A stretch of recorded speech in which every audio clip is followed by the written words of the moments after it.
Hey guys, Brandon here with my reviews this week. First off is the one-shot Flashpoint tie-in called God of War, featuring Gorilla Grodd. He is the leader of Africa. He has conquered an entire continent, and he is getting no recognition for it, because everything between Wonder Woman and Aquaman that's going on, no one really cares, and all he wants is violence. This is an extremely violent book, and I'm not gonna tell you what direction it's going in. I'm sure you'll see it in the actual Flashpoint title. But this was awesome. I did not think I would get this much from a Gorilla Grodd book. Very enjoyable, a couple cameos from DC characters that you've known, but I'm gonna give this 4 out of 5 Nerd Skulls this week. My next review is Captain America 619. We got Black Widow in Russia, we got Steve Rogers talking to Nick Fury, and we still got Bucky not in a cap suit.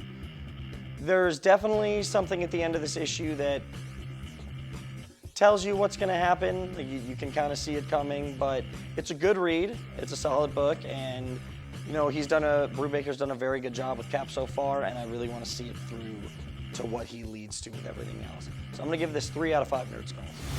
Finally, I have Dead Man and the Flying Graysons #1, a Flashpoint tie-in. Book I wasn't sure on how this was going to affect everything because of, you've got all these wars going on between all these bigger characters, and here's Dick Grayson, young adult with his parents who aren't dead, and Dead Man who isn't dead, all in the circus together. The ending definitely shows you that there's going to be something big happening, but as a Batman fan, I love just the different take on this with this whole new Flashpoint universe going on. I would definitely pick this up. I'm going to give it 4 out of 5 Nerd Skulls. Hey there guys, it's me Cubby with my comic reviews this week. Now, my first book was The Outsider, #1. It was part of the Flashpoint tie-ins. I was really intrigued with this character. I wasn't too sure who he is. He was like this rock dude, white skin, whatever. Turns out he's from India. They kind of give a breakdown of his origin, where he came from. Not to give too much away, but it's a massive tragedy that sparks him. He's the only survivor of it, and he apparently becomes like the most powerful man in India, and he's it's really interesting. I want to see where this goes. I want to see what happens with him because I don't know anything about him, obviously. But one really cool thing about Flashpoint, to kind of get away from the comic real quick, it's on point. All these books are really tying into each other very, very well, and I'm really glad with what they're doing. The Outsider, a really good example of that. Art's comic book art. It's cool. The writing, it drags on a little bit, but the story overall is actually pretty good. I'm gonna give it 3 Nerd Skulls. All right, guys, my second book this week was Legion of Doom, #1. Another book I was really excited about. Reading it though, it reminded me of that script that was supposed to be made for Supermax for Green Arrow, like his Green Arrow movie.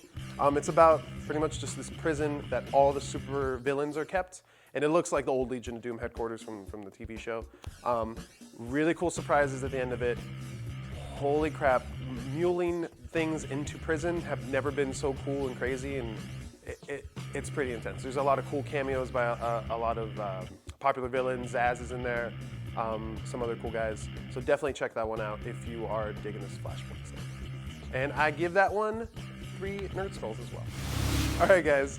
My last book for the week is the best, obviously. The Mighty Thor, #3 by Fraction and Coipel. I'll say it again. I've said it a million times. I've berated people with this constantly, but Coipel is probably the greatest comic book writer, or comic book artist, my bad, of our generation right now. He just cannot do no wrong in my eyes. His Silver Surfer in this book, absolutely gorgeous. His Galactus, perfect. It's exactly what you want to see. His action sequences, his fighting poses are awesome, and they make sense, and they bring excitement. But his still people and his expressions when people are just hanging out, and when they're upset and when they're happy or when they're scared, he hits everything on point. And Mad Fraction just really, he has Thor kind of like, he has it in his pocket. He's like Brubaker and Captain America. He just has this book. He's going to be running with it for a while. So I give this book 4.5 Nerd Skulls out of 5. Hey guys, Bobby here with my first comic review of the week, and it is going to be The All-Nighter. The art was actually pretty good. It was in black and white, which kind of upset me, but it was still good artwork. The storyline was kind of scattered. Kind of seemed like it pulled it out of a young girl's diary. It was some of it was about an old love flame. Some of it was about getting out of crime, and some of it was about her murdered father, who actually she ended up murdering. So I don't understand where they were going with the story. So I'm actually going to give it only 1 Nerd Skull. And my second comic review of the week is going to be Flashpoint, Lois Lane, and the Resistance. It's actually very, very good. Dan Abnett writes this book. It is amazing. I'm loving everything that Flashpoint is, and I actually wanted to read this book because I've been dying to know what happens with Superman. He hasn't been implemented in the story at all yet, and I want to know where he is. There is a very nice scene in this book where it kind of leads up to a great point where Superman would show up and save the day, and the guy goes out the window and says, "Look, up in the sky," and it's an Amazonian who is starting to enslave all of the women of Paris. It's actually a very, very good book. I'm going to give it 4.5 Nerd Skulls. Hey nerds, Jasmine here with my comic reviews for the week. The first one is the Reverse Flash, the Flashpoint tie-in. I love the Scott Collins art on it. It was really great. He always just draws the Flash amazing in my eyes. But other than that, the book was pretty meh. It's pretty much all the stuff we already know about the Reverse Flash. So other than the fact that the art was beautiful, it was kind of boring because I already knew everything that happened. I mean, I read every page, it was great, but didn't really add the Flashpoint for me in any way. So I'm going to give it 3 out of 5 Nerd Skulls. My next review is the Flashpoint tie-in, Kid Flash Lost. Way better than the Reverse Flash. I really, really enjoyed it. It opens with just this crazy, crazy story for Bart, and he has to just sort of run through things. There's lots of surprises that I don't want to spoil for you, so go pick it up. It was really, really, really good. I give it 4 out of 5 Nerd Skulls. My next review is for the Flashpoint tie-in, Wonder Woman and the Furies. This book went in a completely different direction than I thought it was going to. And again, I don't want to spoil anything, but it introduces an entirely different sort of motive for the whole Wonder Woman Aquaman feud that I didn't even see coming until I started turning the pages. So it was definitely a really good read. So I give it 4 out of 5 Nerd Skulls. Pick it up.